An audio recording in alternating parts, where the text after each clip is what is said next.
Good evening. I want to welcome you to our webinar this evening, and the subject is thyroid and thyroid-related conditions. My name is Dr. Werner Marksfeld, and I get the privilege and honor today to speak to you on this particular subject. Really, what I want to talk to you more before I get into the subject matter is my true passion and my story behind why I do so much with thyroid and thyroid-related conditions. In fact, it's one of the subject matters that I have a lot of passion for. My story begins about 11 and a half years ago, and this is a picture, as you can see, of this is my father with my little boy on top of his shoulders. And the reason I'm telling you about my father is that he also struggled and suffered with a thyroid-related condition to a certain point where he was experiencing an enlargement or a growth of his thyroid, went through various different doctors, different types of treatment recommendations. Ultimately, what ended up happening was he had an overactive thyroid. There was growths occurring on the thyroid, and they just decided, okay, you know what, let's just cut this thing out. And that's what they did. They removed the thyroid, and as you might or might not know, once you remove the gland, now you need some type of a synthetic hormone to maintain the function of the thyroid hormone. Unfortunately, though, as a result of that, lots of different things changed in him. To give you a better picture of him before his surgery, he was, well, first of all, a very educated man, spoke 8 languages, had a PhD in economics, was very charismatic, very outgoing, very successful. But as soon as he had that surgery and as soon as he started taking a synthetic hormone, all of a sudden everything changed in him. He wasn't as charismatic. He was very moody, highs and lows. A lot of brain fog, a lot of memory issues, but the big piece of it was depression and anxiety that sort of developed. And nobody could really put their finger on what was going on. And well, we got to a certain point where he just couldn't take it any longer. And I was in my office seeing clients and patients, and a local police officer walked into my office and said, I need to sit down with you and share some news with you. And I knew if something wasn't right. So we went to an office, we sat down, we started talking, and he said, I just got a call from the federal police up in Canada that they had found your father. He had committed suicide. And as you can imagine, that kind of news, I'd never heard anything like that before. It was devastating, and obviously caused a tremendous amount of pain in our lives. But from that pain was birthed a purpose. Here's an image of his funeral, and I can't even tell you, how difficult this was for me at that time. We were doing really, really well in our life. We had new kids. Everything was moving in the right direction. Then out of left field, we had this news shared with us. And so out of this pain was birthed a real passion and a purpose over time, of course, to figure out, well, there has to be a better way. As you'll learn, a lot of these conditions that we talk about, thyroid being the subject today, but others like diabetes or fibromyalgia, there's a lot of crossover and there's a lot of connections there as to why people develop these types of conditions. So I tell you this story because I have a true passion for this, and it comes from my own personal background and my own story. And so I decided, okay, there has to be a better way to serve people who are struggling with these types of conditions. And so that's how my story began. So a lot of times, when I do live seminars as well, one of the things I like to do is always get the, why are you here today? Like, I want to make sure I'm touching on the main reasons why you're here. And so a couple of the things that I hear quite often are, I have normal blood work, but I have all the symptoms of a thyroid condition. I bet many of you on the webinar today can attest to that.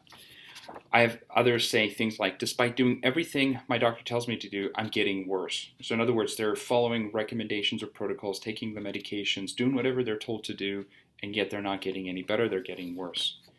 I have people tell me no matter what I do, I can't lose the weight. We refer to that as weight loss resistance. And it's true. There are people who can look at a salad and gain 5 pounds and don't understand why that's happening. And we're going to talk a lot about that today. A big complaint we hear often is, I have no energy. No matter what I do, no matter how much I sleep, if I can sleep, that is, I just don't have the energy. Not sleeping well at all, that's another big complaint. I'm losing my hair and I don't know what to do about it. I'm depressed and have no reason to be. This is a big one, and I look at my father as a prime example of that. There was no reason in his life to have any depression, but yet obviously he was depressed. And even science and research shows that not only depression but psychosis is linked to an abnormal thyroid function. So in my opinion, when you take your life, that's not something you do in your right mind. Others I hear is I'm taking medication, but I don't feel any better. And this is a big one. I bet a lot of you on the call today, if in fact you've been diagnosed with a thyroid condition, which is again something that's not always correctly diagnosed. I would say almost 50% of thyroid conditions are misdiagnosed or underdiagnosed, but then more importantly, mistreated as well. But again, those of you that have been diagnosed, you're taking a medication, and most of you might feel some improvement, but many will say they don't. Others will say, I'm tired of taking medication. That's a big question. You have to ask yourself the question, am I tired? Am I scared? Am I nervous of having a life sentence of being on medication? And I'm sure there's many other reasons why you're here on the call, on the webinar today. But again, the bigger your why, the more serious you're going to take this information, because I know this. The information I'm going to share with you this evening, if you follow this information, if you start applying this information, I know this is going to see a major shift or change in your health and in your life. Just the information alone that we share with you today is going to have a huge impact. So, I want you to take it as serious as possible. And I talk to my clients, when I bring on a new client, I don't accept every person that walks in the door, and there's a reason for that. I only want to work with a certain mindset, and I've kind of illustrated this here in this slide. There's this mindset of what I call 3%ers and 97%ers. A 97% mindset is someone who finds reasons and objections as to why they can't do whatever is necessary to make change or to improve their current situation. I don't have the time, I don't have the money, I don't have the support, I don't have, whatever the reason might be. The 30%er has all the same excuses. However, they find ways to overcome those objections. So I'm going to challenge you today on this webinar, when we go through this information, stop making excuses about why you potentially cannot make these changes and start thinking about, okay, I'm going to write down these changes and I'm going to set deadlines and I'm going to start executing these immediately. It doesn't have to all be done at once, but as long as you're starting to move in the right direction. And that's why I challenge you to be a 3%er today. So take this information and start applying it. Just to touch on that briefly, here's a picture of me in 2013. I was involved in a horrible car accident. I went through all kinds of therapy to try to address 2 herniated and bulging discs in my lower back, to the point where I was not able to walk. I had tried chiropractic, I had tried naturopathic medicine, I had tried physical therapy, I had steroid injections, I did everything you can imagine, acupuncture, all of that. Nothing helped. So I was left with no other option but to do surgery. And so I flew down to Los Angeles, and I had a procedure done there that was a minimally invasive procedure. I felt immediately great after the procedure, but literally within 48 hours, I was in so much pain, I physically couldn't even move my legs. My legs had gone completely dead on me. And I was lying in bed for a week wondering what the heck is going on, and finally my wife dragged me into a local hospital. They took an MRI and they found that one of the discs had literally exploded into pieces and had sequestered up and down my spinal cord, compressing nerve roots that were affecting my legs, hence the reason why I was having so much pain and wasn't able to move my legs. So I ended up having to have another surgery, which I ended up having done. But the recovery on this one was a lot harder. And like so many of you that might be on this call today who've ever had back surgery, the easy thing to do is to do what? Is to take medication, to find reasons why not to get up and make a difference and get back on your feet. And I can tell you, it was very difficult. It was a very challenging time in my life. There were many times where I was considering making the same decision my father had made. But obviously that was not the right decision. I have young kids, I've been married. I've got a lot going that is good in my life. There's no reason for me to make those decisions. So my point is this: I made a decision to not succumb to my circumstances and to find a way to overcome them, and I did. And this is just a picture of some friends and myself. Just this year, actually, we had summited Mount Kilimanjaro, which was a tremendous, accomplishment for someone like myself who had gone through such a horrible experience. So my point is that when you put your mind to it, you can always accomplish your goals. And I challenge you with this example. I don't expect any of you to go climb Mount Kilimanjaro, but what I do expect is that the information that you learn this evening, that you take that and start applying that, because I know that if you do, you will see changes in your life. So let's take it, look at some of the numbers here in the U.S. alone. 27 million Americans are believed to have a thyroid condition, but only about half of them have been diagnosed. This makes thyroid conditions the #1 endocrine disorder in the United States. And I'm going to touch on why so many are misdiagnosed or underdiagnosed in just a minute. The other thing is, of course, is that when it is diagnosed, typically, it doesn't matter if it's one or the other, be it hyper or hypo, the typical solution is to take medication. Now, one of the things that I believe is that medications and supplements or nutraceuticals serve a purpose, right? There's a purpose for them, but there should be a starting and an ending point for most of us. And what I believe is that this image to the right, where you see people kind of jumping off the cliff, is kind of how we are. This is our healthcare model in the U.S., is we just kind of follow blindly, do whatever we're told as it relates to taking medications. It's not uncommon for me to sit down with a client that's taking 20 or even 30 drugs, and it blows me away that they think it's okay to do that. I believe that both drugs and supplements are great in certain circumstances, but they should only be used for a period to bridge the gap as a crutch. And once the body has reached a stage or a state where it can start to work without the drug is when you want to remove that. The problem, of course, is that many of us don't really understand what we're doing, why we're taking it, what the benefits are, what's the long-term repercussions of whatever we're taking, be it a drug or a supplement. A scary statistic, here in the United States, we make up about 4.5% of the global population, but yet we consume on average between 75 and 86% of all drugs manufactured in the world. We're one of the few countries, if not the only country left, that allows advertising and marketing of pharmaceuticals in the media. It's just something that is unfortunately in front of us, and they do a very good job with marketing and saying, hey, if you got these symptoms, take this drug, it's going to fix and make your life all great. And unfortunately, that isn't the case. And so I'm going to challenge you tonight to think about this. Number one, why am I taking a drug?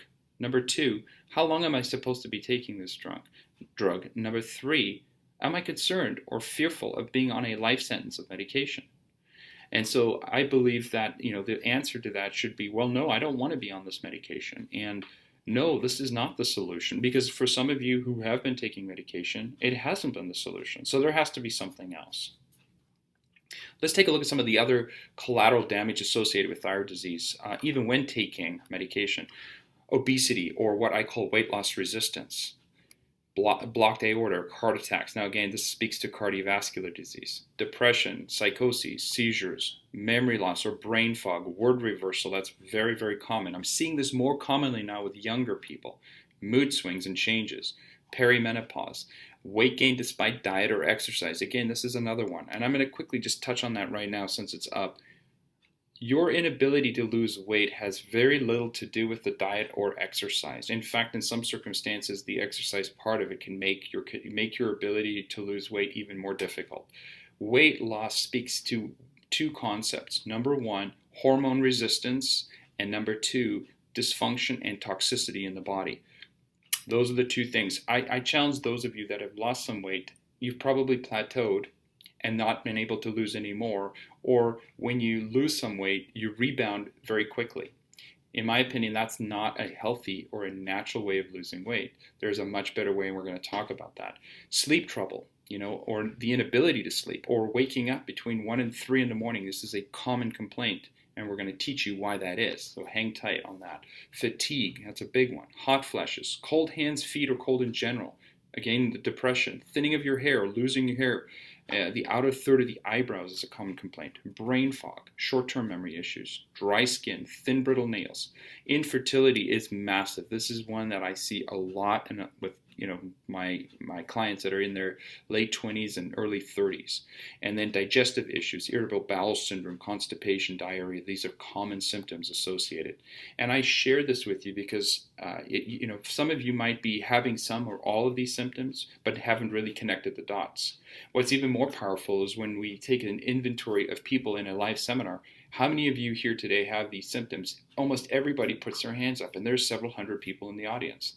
And that's important for you to hear, because you need to know that you're not the only one dealing with this. There are so many people that are dealing with this, but have never had someone help them connect the dots. So hopefully you can see that these are all symptoms related to something greater. The biggest issue we have in our healthcare system today is that we are reactionary, as in you go to the doctor with a pain or a symptom, and the doctor says, okay, here's a diagnosis, and then they react to that and create a treatment plan. And in most circumstances, they're constantly reacting to your situation.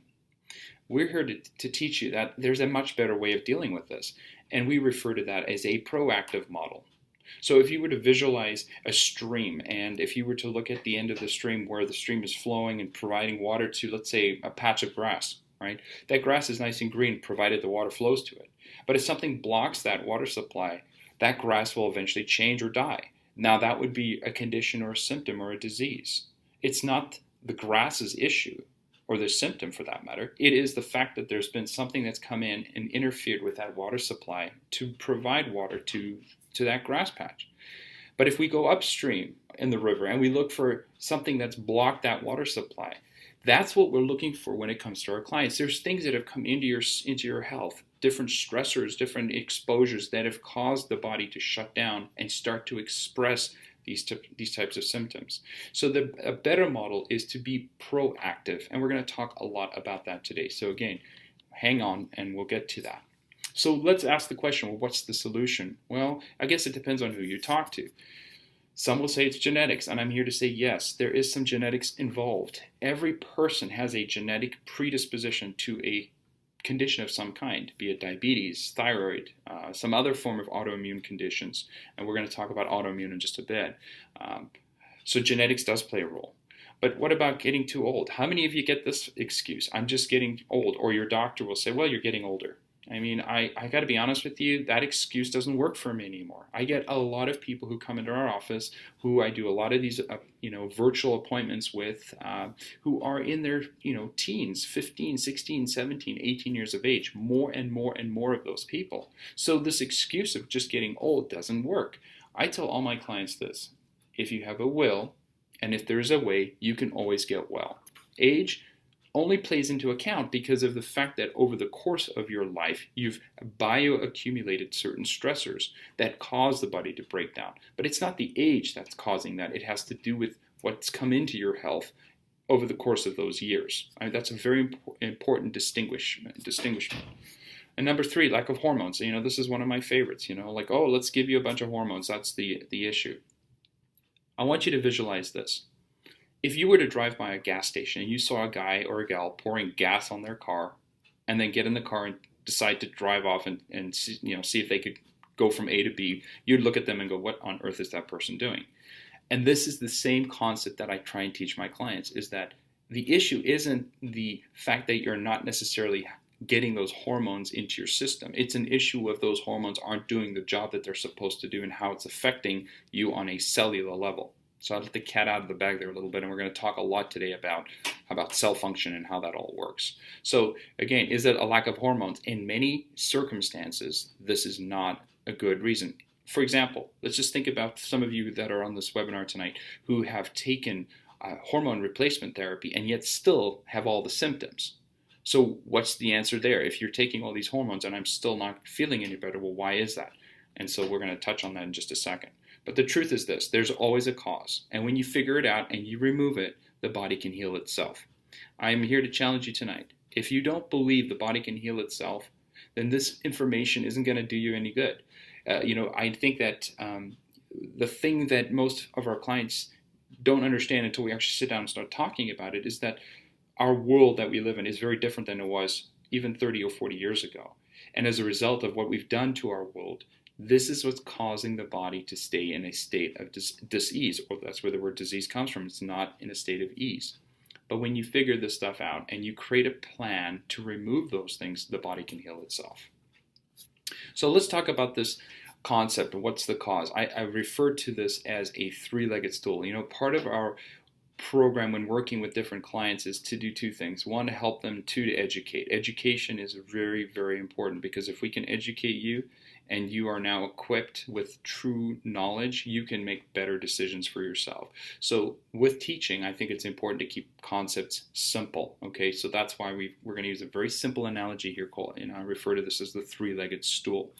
And as any stool, all three legs of a stool have to be equal in length and have to be balanced for this stool not to wobble. So when you look at this particular stool, you can see three legs: genetics, stressors, and gut health, or leaky gut is how we've labeled that.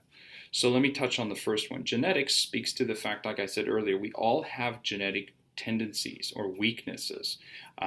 However, what you might not know is that these genes can be controlled. They can be turned on and they can be turned off. What turns them on are the second leg of the stool, which is stressors, and the stressors I'm referring to are three categories: physical, emotional, and chemical. The human body doesn't know the difference between those three. So if you've had emotional trauma over the course of your life, do you think that's going to be a factor? Absolutely. If you've had multiple physical injuries or car accidents or surgeries or physical abuse or sexual assault, do you think that's going to play a role? Absolutely. And of course, chemical exposures, and we're going to touch on that here in more detail. And then of course, gut health. There are these bacteria we refer to as your microbiomes. The microbiomes are the normal, natural, healthy, friendly bacteria that line in your mouth and in your gut, which basically gives your body the ability to have a normal, healthy, functioning immune system. 80% of your immune system is controlled through your gut. So based on some of the foods that we're eating that have antibiotics in them and heavy metals and other toxins and pesticides, we are destroying the normal flora or bacteria in our gut, which in turn, with the stressors, is turning on or activating these genes that predispose us to a condition like thyroid, for example. And so that's why it's so important when we're working with a client that we have to look at all of these three legs. We have to look at what are the genetic predispositions, what are your stressors, and what is going on with your gut. Can you see how this information is going to be critical to getting a plan in place, and that you can't resolve this in a 5 or a 10-minute consultation? It takes, at least 60 minutes to figure out what's going on with a person. I spend at minimum 45 to 60 minutes with a new client to figure out why their body is breaking down on them. And it takes all three of these to solve the problem. Again, I'm not trying to be oversimplistic here, but at least I want you to have a basic understanding of, in order for us to really figure out what was going on here, we have to look at all of these three legs, and then within that there's subcategories. So hopefully that makes sense to you.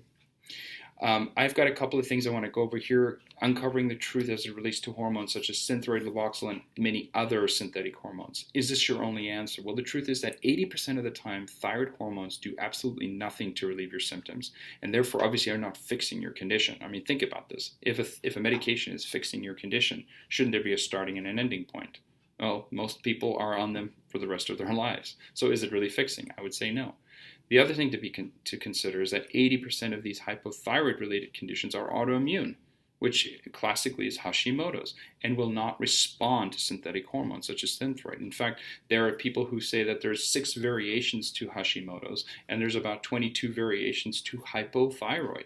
So you have to wonder, if there's so many variations to that, how is it possible that we just have one option, and that's to use a medication or a variation of medications to create the same outcome or try to get the same results? And I'm here to tell you that obviously that's not a good model. The next question you have to ask yourself, well, have you been checked for autoimmune disease? And if so, why not? Well, the first thing to answer is, what is autoimmune? Autoimmune basically means that the body's immune system is attacking itself. It's attacking the body. If we are dealing with a thyroid-related autoimmune condition, this would be, like I said, Hashimoto's or Graves' disease, which would be the opposite of hypo, which would be hyperthyroid. So a lot of my clients will ask me, well, why is my doctor not testing for this? And some of you might think, well, because insurance doesn't cover it. Well, that's also not true. Insurance does cover that test. It has nothing to do with that. It has to do with the fact that the treatment recommendations are still going to be the same, which is hormone-based. So why even do the test? I'm here to tell you it's critically important to know if you're autoimmune or not, because the approach and the way that you help balance out this situation is very important to know if, in fact, you're dealing with an autoimmune condition or not. So that's one of the things I definitely would challenge you to do, is if you haven't had this done yet, get tested for autoimmune. another caveat to that is that 70% of the time, there's a possibility that the test comes back negative, even though you might actually have an autoimmune condition. And the reason for that is because these antibodies can fluctuate. They can be high and they can be low depending on the day and the circumstances you're dealing with.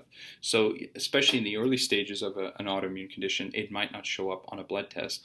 So just be aware of that. There's a lot of other autoimmune type conditions or symptoms that we see classic for autoimmune, but we don't even have a name or a diagnosis yet for those particular individuals. We just know based on their presentation that they have an autoimmune situation going on. So it's very important that you understand that someone has to sit down with you and figure out, is this an autoimmune case or not? Because that really makes a big difference in the direction someone needs to go, especially when we're working with them. The next myth, of course, your blood work is fine, and so are you. I bet many of you on the webinar this evening you've seen this, and a lot of times it can take 10, 20, even 30 years before you show a positive test, yet you've had all these symptoms for so many years. Do you want to, the real question is, do you want to wait that long? So let me tell you why that is. The reason we see this so often is that the gold standard for thyroid diagnosis, for making a thyroid condition or a thyroid diagnosis, I should say, is using this gold standard called TSH, which is also known as thyroid stimulating hormone. And this hormone is actually produced in the pituitary gland, which is up in the brain. Now, here's what's interesting. No studies have ever been published demonstrating that you have healthy thyroid function when your TSH is within normal range. Well, what is normal range? Normal range is based on what labs determine. When you look at your reference ranges on your labs, those ranges are determined based on a national average. So on the low end, it's 0.5. On the high end, it's 5.5. Some labs are now saying 3.0. So that's what they're referring to as it relates to normal ranges. However, most physicians use what I call non-optimal ranges. So what are those optimal ranges? The optimal ranges are between 0.5 and 2.0. So what that means is if your TSH numbers fall between 0.5 and under 2, that would be considered a optimal range for TSH. However, and so studies are showing this, that if you have values greater than 2, this can start to indicate that you have health problems, especially autoimmune type conditions. So if we look at this lab reference range of 0.5 to 5.5, and let's say your TSH is 2.5, can you see why it could take years, 10, 20, or even 30 years before you exceed that lab range of 5.5 before you actually get a formal diagnosis of having a thyroid condition, or in this case, hypothyroid. So this is one of the reasons why you can be told that you have normal blood work, but you start to experience many of the symptoms that are commonly associated with a thyroid dysfunction.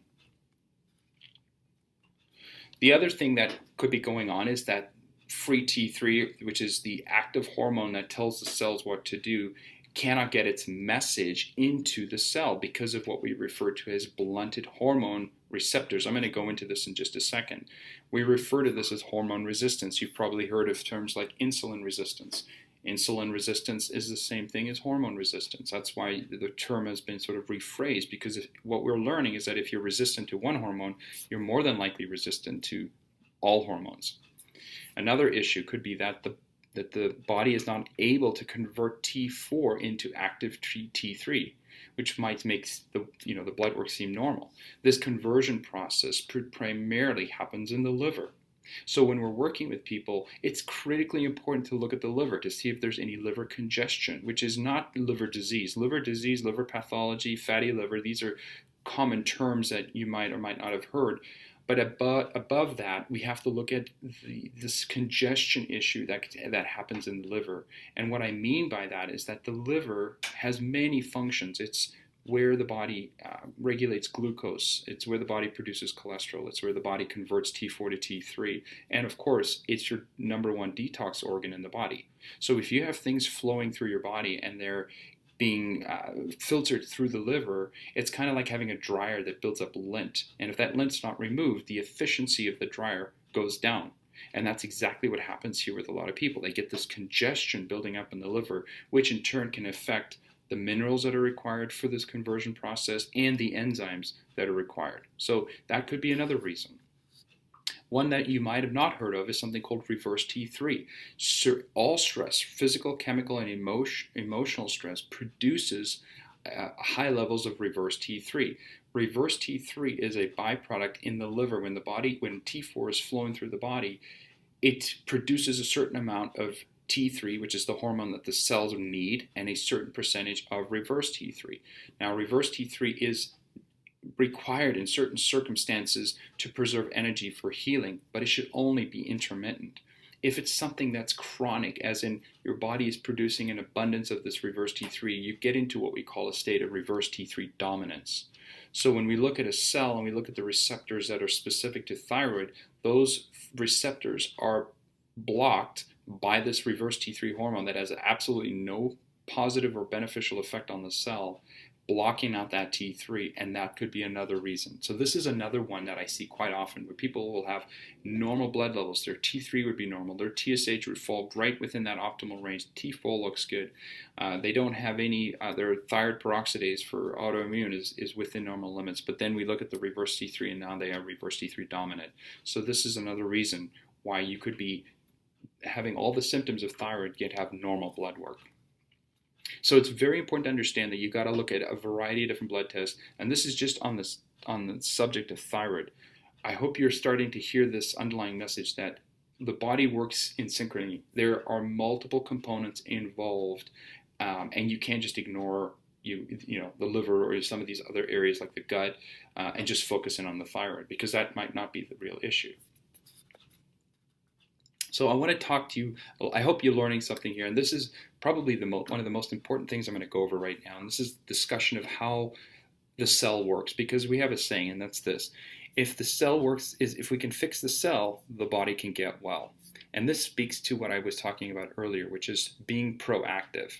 Instead of being in a reactionary model where we sit down and we list a bunch of diagnoses or differential diagnoses or conditions, and we say, okay, we're going to do this, this, this, and this to get rid of these conditions, why don't we sit down and figure out why the body's even doing that to begin with?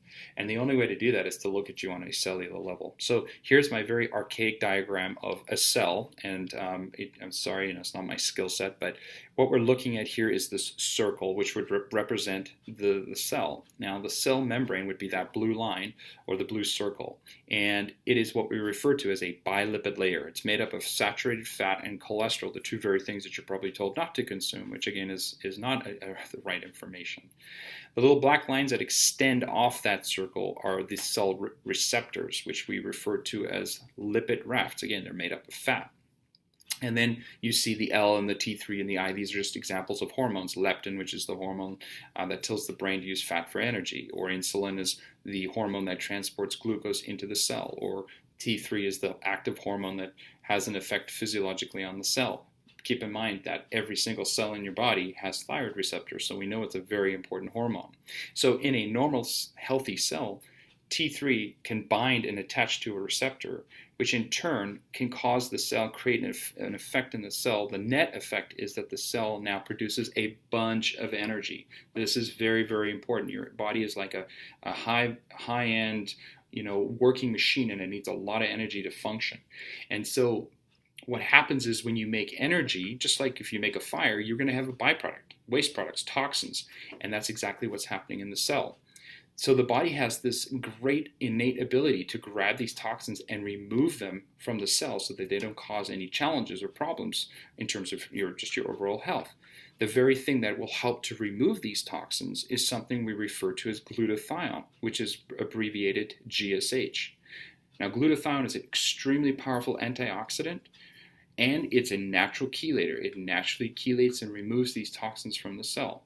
But it's very energy expensive. It takes a lot of energy to make just even one glutathione. So it's very, very important that the body has the ability to produce enough energy so that it can produce enough of this glutathione, which is the very thing that keeps the cell from breaking down and for the body to become unhealthy. So this is normal cell physiology. Now this is a different diagram that speaks to what happens to the cell when certain things are entered into the body. So if we look at the top right corner, you can see I have three categories, and these are just categories. Within them, there are a multitude of components. So the first is bad fats. Bad fats is what we refer to as the polyunsaturated fatty acids. These are the margarines, I can't believe it's not butter, it's the canola oils, the vegetable oils. It's the the fats that we've processed and it's turned rancid in that processing. Sugars, simple sugars, complex carbohydrates, grains, these fructose even are sugars that we refer to as things that drive inflammation in the body.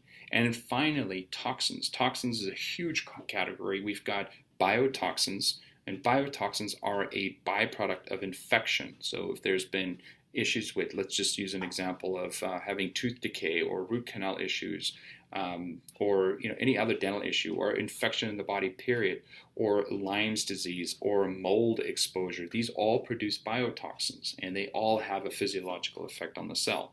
So let's talk about what that effect is. These things come into the cell, and you can see in this diagram, I've got this on the cell membrane. There's this red squiggly line that goes and is basically covering the cell membrane. What that's supposed to represent is oxidative stress. It's basically causing inflammation to the cell membrane. Inflammation is something that is the driving factor probably for all disease, if not most disease. And in this particular case, when inflammation develops in the cell membrane, it causes a blunting effect on those receptors. So if you were to visualize that car analogy I used earlier, it's like pouring gas on a car without the gas tank open. The gas can't get into the car, so it can't actually have a physiological effect on the cell. And that's exactly what's happening here, is that you could have normal blood hormone levels, but if the receptors are blunted because of oxidative stress or inflammation, unfortunately, that hormone can't do what it's supposed to do. It can't bind to the receptor, which in turn has a net effect. And that effect is this: your body can't produce enough energy. So the energy production goes down. That's what that ATP stands for, is adenine triphosphate. So we see a reduction in energy production, which in turn directly affects the very thing that removes these toxins from the cell, which is called glutathione. I mean, keep in mind, you're still making energy. You're not completely dead.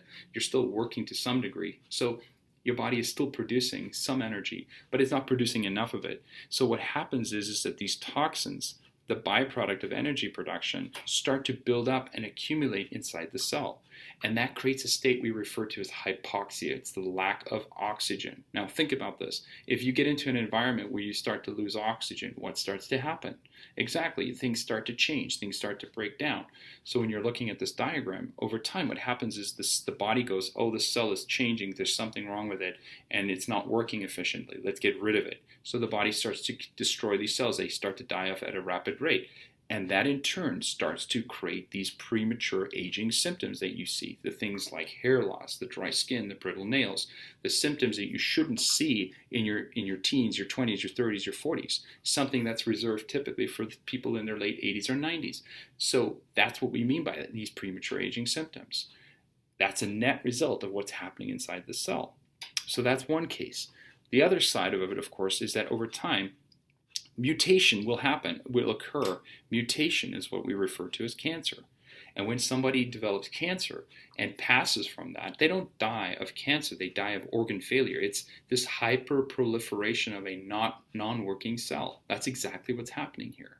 And the reason this develops is because of this concept that I just discussed, which is inflammation coming into the body and driving this physiological response. So in order for you to restore your health, you have to figure out what are the things that have come into your body that is driving inflammation and therefore affecting these hormones. And as I said earlier, if you have one hormone problem, you're going to probably have multiple hormonal issues. If you have thyroid issues, you'll probably develop diabetes, and vice versa. You'll have resistance to leptin, which is another reason why you might not be able to lose the fat. And you could go on and on and on. If you have reproductive issues, that could be one of the reasons. So many overlaps here as it relates to these different hormones. So I hope that concept makes a lot of sense. If it doesn't, we'll make sure that you have our contact information. You can always reach out to us and we can review this with you. But as long as you understand this concept, the rest of this information will make a lot more sense to you. Again, inflammation, it's the secret killer. You can see in Time magazine, this was published in 2004, this is something we've known about for a long time, but, even heart disease is linked now not to cholesterol or high cholesterol in your body, but actually more to do with inflammation that's present in the body. So quick summary here. I think we can agree that if just because your blood work is fine, that doesn't mean you are. The number one thing we want to look at is, are you autoimmune? Number two, we want to look at, is this a hormone receptor issue? Meaning, is inflammation driving this blunting of those receptors, similar to, like we suggested, type 2 diabetes? Number 3, is the body unable to convert T4 to T3, the hormone that the body needs, because of a liver issue, because of a low mineral issue like selenium, or because of some other pathology going on in the liver? Number 4, are you reverse T3 dominant? This is very important. This is something that very few people do. And I think it's just, even today, I did a consult with a client and everything was normal except this reverse T3 dominance. It was out of control and it totally made sense in her particular case.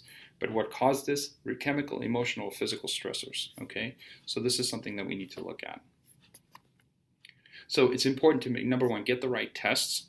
That's number 1. But number 2 is to identify, are you inflamed? Which, to be honest with you, 99% of the world is inflamed. It's really one of those things where it's hard to avoid. But when you know what causes inflammation and you create a plan to remove that inflammation from your body, then the body can start to function again. So we get a lot of questions about, okay, well, it sounds like it's a great thing, but can you share some stories? So I have a few here to share with you, and then we're going to get into the solution. So don't go away. I just want you to kind of see that this is real. This stuff actually works. And here's Mona. Mona, she came and saw us. Her biggest complaint was weight, as I'm sure is for so many of you on this webinar tonight. In her particular case, when she came in, she was at 214 pounds, and she had done almost every weight loss plan you can imagine. And in the beginning, I told her, this is not what I do. I don't focus on weight loss. It's a byproduct of what we teach our clients. But if you do what we teach you to do, you will eventually you'll lose the weight you want to lose. So that was the only thing that kept her going. And it took her about 5.5 months before she started to see some real weight loss. As you can see, she went from 214 down to 160 pounds. In that 5.5 months. And when she wrote this review, she was down to 155 pounds. So again, in her particular case, it was about losing weight. And you can see she did really, really well. But what was most important for us was that the things that she wasn't thinking about at the time, but now have become more aware to her, which was her lack of energy. And she was feeling a lot more energetic. She could think more and she could focus more and she could do the things that she really wanted to do, which is to be active. And I'm sure many of you want to be the same. Here's Veronica. Veronica is one of the most skeptical people I've ever met in my life. And she was again, very skeptical. But I told her, I said, before I can accept your case, I need you to, either follow your gut and do what we ask you to do, or don't do it at all. Like, it's one or the other. We can't go back and forth every time you have a concern about, well, am I doing the right thing or not? Either you're in or you're out. And she made the commitment, all right, I'm going to do this. I have no other choice. And so here you can see she wrote a really wonderful review. I did accept her, of course. We took her through this, we call it the Core Cellular Healing Program. She referred to it as that, of course. And again, for her, the biggest thing was, energy, weight loss, and just feeling alive again. And you can see based on her review here that she's, doing really, really well and was very grateful for our help. I know Larry, this is another example, and again, I don't want to read the whole thing to you, but she came to us. Same again, it's a big one. Weight loss was a big issue for her. In this particular case, she did everything she thought she should have done. She was exercising. She was eating a certain diet, eating a restrictive diet in terms of calories. By the way, that's something we don't teach. So good news is you don't have to be on this restrictive diet or have to count calories. But the point is that she went through all of these extreme things that I'm sure so many of you had done.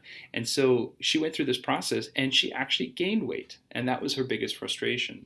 So she came to one of our live seminars, and over the course of working with her, she lost 58 pounds. And obviously, quality of life has improved significantly. So I just show these to you because this is real. This is something that can happen for you. You just have to make the choice and implement what we teach you.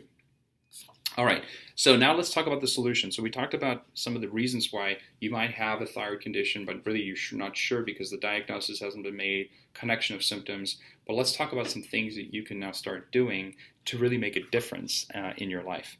So we talked about stressors that drive inflammation, and inflammation turns on these genes, right? That's what activates these genes. There's a term we refer to called epigenetics. If you want to look it up, you can check it out. It's I could talk for hours on epigenetics in itself, but just understand these stressors that drive inflammation turn genes on and create the expression of these diseases. So what are the stressors? Okay, so we're going to talk about these toxins, these specific ones that you might or might not be aware of. They are the ones that are the #1 cause for inflammation in thyroid issues. And we refer to these as the toxic top 5 or the thyrotoxic top 5. So the first one I want to talk to you about is PCBs and dioxins. This is typically found mostly in non-organic meats and dairies. So one of the key things that you want to do right now, important things, is just with changing your diet, is to switch from non-organic foods to organic food. Now, I know for some of you that's like, oh my God, that's going to cost me so much more money and this and that and the other. I'm here to tell you that it's not what you're eating, it's what they ate that is important to your body. So if you're eating meat that's been grain-fed, well, let's talk about our grain in this country. Well, let's hold off. We're going to talk about that near the end. But just think about what they are eating. If they're filled with toxins and pesticides and antibiotics and all these different things, are you trying to tell me that that doesn't have an implication or an effect on your body? I'm sure you can see that, no doubt, that's going to have an impact. So the first thing, if you want to avoid these PCBs and dioxins, is you want to avoid non-organic meats, okay? And you want to be consuming, and dairy as well, if you can consume dairy. Pesticides. There's a study that was just published showing that women married to men who use pesticides almost have a 2-fold increase in developing thyroid disease. It's one of those things. If you're out there spraying your plants and you're trying to create a beautiful yard, there's better ways to do it. And that's part of what we teach our clients, is that it's okay to have a beautiful yard. It's okay to want to do what you need to do to make that happen. But let's do it in a way that's safe, right? Let's not cause disease in the body because we want to have a beautiful yard. Number 3 are heavy metals. This is a study that was published many years ago. 1987 is actually when it was published. And the study showed that the more amalgam fillings that were present in a person's mouth, the more mercury they found in their organs, primarily the brain, kidneys, liver, and heart. And these are very, very important organs. I throw this up here and I say, don't insult our intelligence. What I'm speaking to are the OSHA guidelines that have been in place since 1986.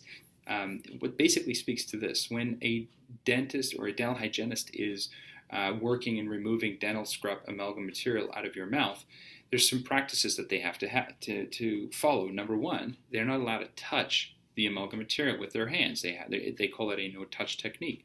They have to remove it from a warm, moist environment. Number 3, they have to store it in a photographic fixer solution. So the very things that you have in your mouth are saying is a hazard for this mercury material, and yet it's okay for you to have these mercury amalgams in your mouth. And, the United States and maybe Mexico are maybe the only 2 or 3, there's maybe 3 other countries total that allow the use of mercury amalgam fillings. Everywhere else it's been banned in the world. It's just ridiculous that we are still using that. Yes, it's better than it was, but if you have mercury, or if you have dental amalgams in your mouth that are primarily mercury based, that's going to be one of your driving factors. Here's some of the symptoms associated with mercury. If you look at some of these things, I'm sure many of you can relate to these. I want to say this: do not pick up the phone, call your dentist, and schedule an appointment to have your mercury amalgams removed, because that removal process can actually further push you downstream as it relates to your health. There's a right way and a right time and a right place and a right type of dentist to have that happen. And so you have to make sure that all your cards are lined up correctly and that you're doing it in the right and the safest manner possible. You don't want to just, out of fear, go and start getting these things out of your mouth and removed out of your mouth. But when you are in the right place, I can tell you from anecdotal evidence from clients that I've worked with for years and years, they'll come and they'll tell you it's amazing. I can't even tell you what's different, but all of a sudden, all these things have improved just by having these removed. So you don't have to believe me. You can do your own research on the subject, but there's plenty of unbiased, substantiating evidence to suggest that mercury toxicity is a driving factor and one of the nastiest toxins that drives cellular inflammation in the body. Lead's another one. Lead is something that is been around for a long time. Lead has been used in so many different things, in paints, in gasolines, in galvanized pipes, in makeups, in anything that preserves color, in agricultural areas, in construction. And so, despite the fact that we've made some efforts to mitigate and control the use of lead, it's still a widespread problem because lead, like uranium, is a really toxic heavy metal, and it has an affinity for the bone. The body says, this is a horrible thing, let's push it in the hardest tissue possible where it's not going to have an effect, and it pushes it into the bone.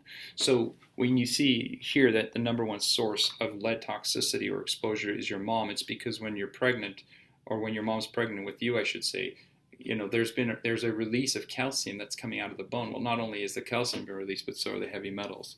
So you in utero get exposure to these particular metals. So that even just starting out in life, you might have health risks or health problems because of what was passed down to you.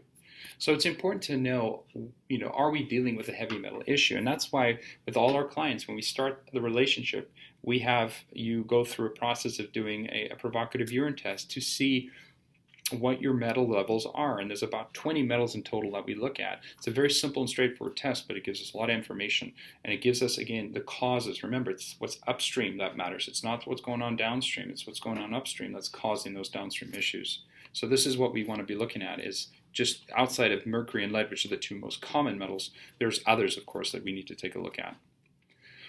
Number 4, BPAs. BPAs are softeners that are found in plastic and cosmetics. Studies show that even just small exposures to this can cause serious thyroid problems. So it doesn't mean you don't, use makeup. That's not what we're saying. We're just saying let's give you the education and teach you what kind of makeups are safer for you. And that's part of how we help and coach our clients. It's not only to just create a plan and show you how to do it, but then it's also to look at lifestyle and what are alternatives, not to just tell you everything that's wrong in your life, but to tell you, okay, what do I do to create substitutes that I can still enjoy my life and the quality of my life. All right, number 5 is halogens. Halogens are the fluorides, the bromines, and the chlorine, which competes with iodine. The thyroid gland it needs iodine. That's what the numbers 3 and 4, when you look at T4 and T3 in the thyroid hormones, that represents how many iodine molecules are attached to that particular protein. However, fluoride, bromine, and chlorine compete with iodine. So let's think about this. If you're brushing your teeth 2 or 3 times a day, what are you putting in your body? Fluoride. If you're consuming products like Mountain Dew or breads, they're high in bromine. Do you think you're getting exposure? Or even if you're drinking your water that's not filtered water, the chlorine that's coming into your body. If you're in the shower and you're taking a shower and it's not filtered water, do you think that potentially you're inhaling and absorbing some of those halogens? Absolutely. So one of the things you can do right away, like I said, I'm going to give you some action steps. The first thing you can do right now is you can go and throw out your toothpaste and go get a non-fluoride or fluoride toothpaste. Go to your local store. They're all over the place. You can find toothpaste that don't contain fluoride. There's certain brands that are better than others, but again, I'm not going to push you into one brand or the other because I want you to sort of figure that, decide what's right for you. But the key thing here is to stay away from fluoride. I know a lot of people believe that fluoride is what preserves your teeth and it preserves the development of cavities. And I'm here to tell you that the reason you develop cavities has nothing to do with the lack of fluoride. It has to do with what's happening in terms of the bacteria in your mouth, the microbiomes, the healthy bacteria. Those are affected based on things that you put into your mouth, right? So fluoride, just what it's doing is it's plugging the holes, but it's not necessarily addressing the real issue, which is what actually drives cavities or poor dental health, okay? So I think I made my point there. These are serious issues. They compete with iodine, and these are some of the main reasons why people will develop goiters or enlargements in the thyroid. It's because of these halogens that are coming into the body. Okay, number 3, let's talk about the gut. So we've talked about stressors. So the next discussion here is to talk about the gut. Remember, the gut is a cause of inflammation, and it can turn genes on and off.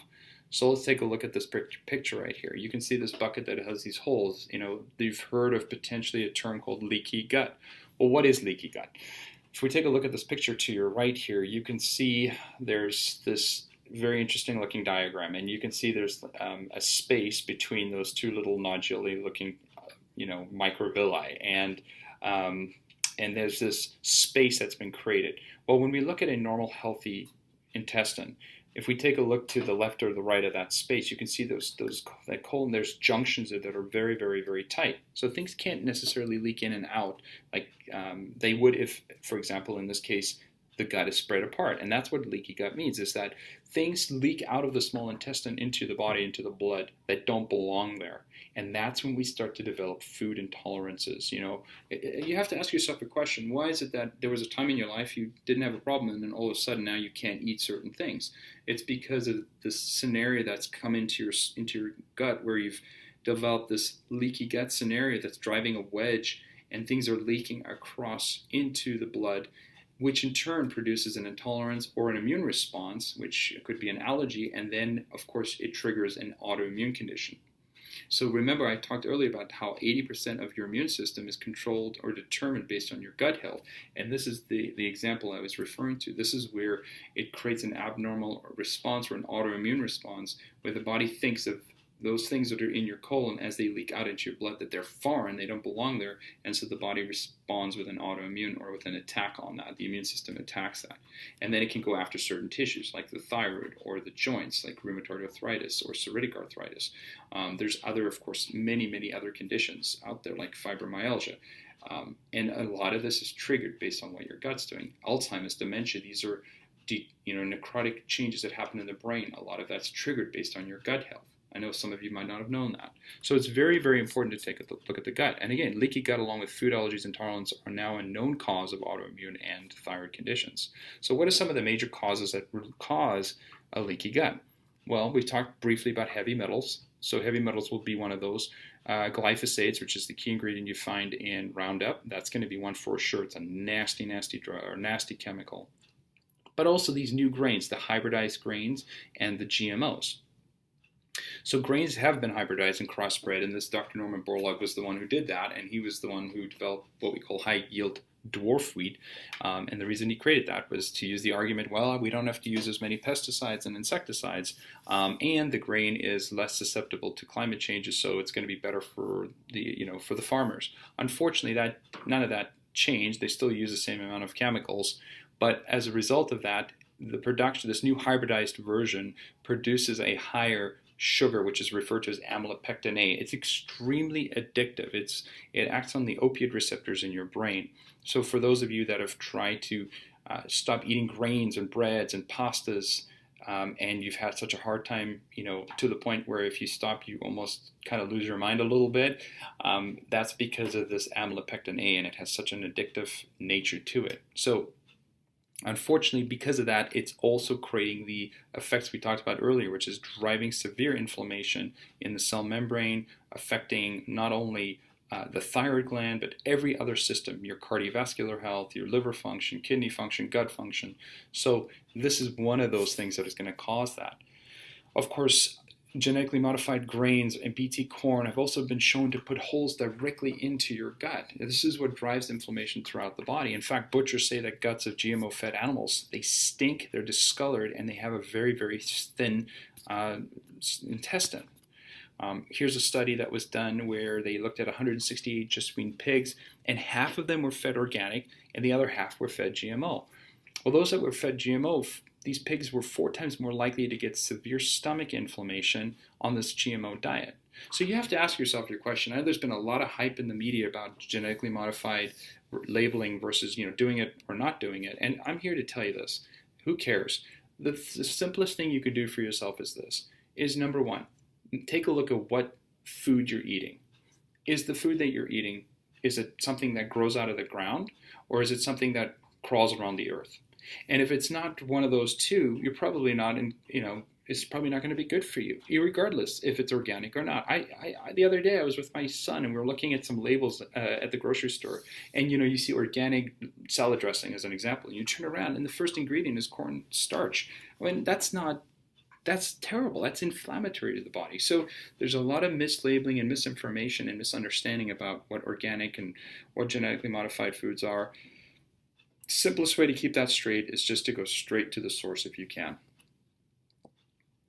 All right, the Human Pesticide Factory. This is in reference to BT corn. Again, it's genetically modified to produce a pesticide. So think about this. You're consuming this corn, and it's going into a bacteria environment. That's your gut. Well, remember, these pesticides are designed to turn on when they are introduced to bacteria. But the thing is that the pesticide doesn't know the difference between friendly and unfriendly bacteria. So it starts to create a dysbiosis, an imbalance of the gram-positive and the gram-negative bacteria in your gut, which in turn will lead to gut problems, which in turn will lead to leaky gut, eventually lead to potentially an autoimmune or an activation of a weakened gene.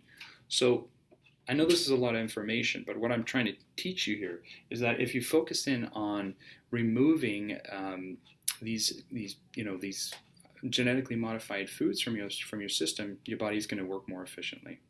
So here's an example of rats that were put on a genetically modified diet. You can see here that within a short period of time, this is a 4 to 7 month window, they developed tumors, and you have to ask yourself your question, well, is this something that I want to develop? So let's just kind of recap here. Looking for the cause of thyroid disease. The true cause is always found upstream. And that is what we've been discussing so far today. And this is we're just touching, the tip of the iceberg. There's so much more. Each individual person that I meet with has such a unique and different background. You can't just say, well, this is the right fit for everybody. There's lots of different parts that have to be looked at, and we have to figure out, well, what are the things that have come into your body? And when we have figured out what's come into your system or what's come into your life, and we identify those and we create a plan to remove them, that's when the cell can get well. And when the cell can get well, the body can heal itself. And I hope that concept makes a lot of sense to you. So the question is, of course, now, are you a 3% mindset or are you a 97% mind? Are you somebody who's going to say, look, I learned some information today, I'm going to start making some changes in my life, I'm going to start implementing some of these changes? Or are you going to find reasons why you can't do this? Nothing we've talked about so far today is not doable. And in fact, every person who just puts a little bit of effort into it can start to create a plan and start implementing some of these strategies that we've been talking about today. I want to show you some of our clients. We have a ton of these on our fan page, but again, for time, I just want to show you a few. Here's one of our clients that came in. You can see, again, dealing with weight loss and hypothyroidism her whole life. She came to one of our seminars, decided to go for it. We decided to bring her on as a client. And within the time, literally within 2 months, she lost 28 pounds, had a ton more energy, and you can see 10 inches, which is, again, something that I look at more than the weight. But it made a huge impact, not just on her, but also on the life of her family. And that's very, very important, because what we teach you not only affects you, but will affect everybody who is either in your immediate social realms, your family, your friends, if they're willing to implement those into their life. Here's another girl, Catherine Lee. Again, she came and see us, literally had gained 30 pounds, was diagnosed with Hashimoto's. Nothing was working for her. She came, this is a review she posted literally, I think, 2 weeks into working with us. And she had lost 15 pounds and is doing really, really well. So again, just another great example of somebody who just did what they needed to do. Now, this is a long review. I don't want to read everything that's written here, but for her, this is a really special lady. She came to us, and basically she's only 31 or 32 years of age, and she had been dealing with her weight and with her thyroid and many other things most of her life. Nothing worked. This lady tried everything. So she came in, we started working with her, and literally, within weeks, dramatic changes and shifts in her health.